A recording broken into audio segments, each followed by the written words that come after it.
Alors je traite dans cette vidéo les scènes 9 à 11 de l'île des esclaves de Marivaux. La scène 8 a été une sorte de tournant dans la pièce puisque Euphrosine avait attendri Arlequin qui décide de ne pas la poursuivre de son amour. Alors dans la scène 9, on continue sur cette pente. Arlequin est mécontent quand même de s'être laissé attendrir par Euphrosine.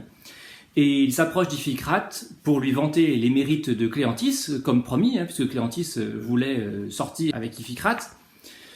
Iphicrate lui exprime son désespoir et Arlequin, en réponse, lui fait des reproches sur son comportement de quand il était maître. Finalement, Arlequin accepte quand même, maintenant qu'Iphicrate a compris, de redevenir l'ancien serviteur qu'il était. Iphicrate s'excuse, ils échangent à nouveau leurs habits, et ils tombent dans les bras l'un de l'autre. Alors on enchaîne ensuite sans rupture avec la scène 10.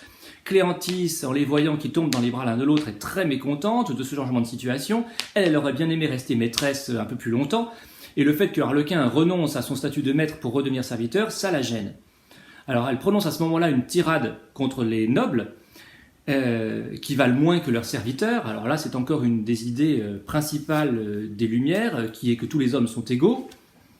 Euphrosine s'excuse auprès de Cléanthes, et elles reviennent, elles aussi, à leur ancien état. Et avec la scène dernière, la scène 11, Trivelin conclut la pièce. Il arrive au moment où tout le monde s'embrasse, où tout le monde est tombé dans les bras l'un de l'autre.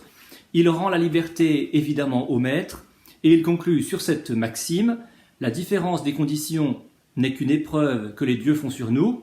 Cela veut dire qu'être maître doit inviter surtout à être généreux envers son serviteur plutôt qu'à l'insulter, comme Cléanthes et Arlequin le disaient au début.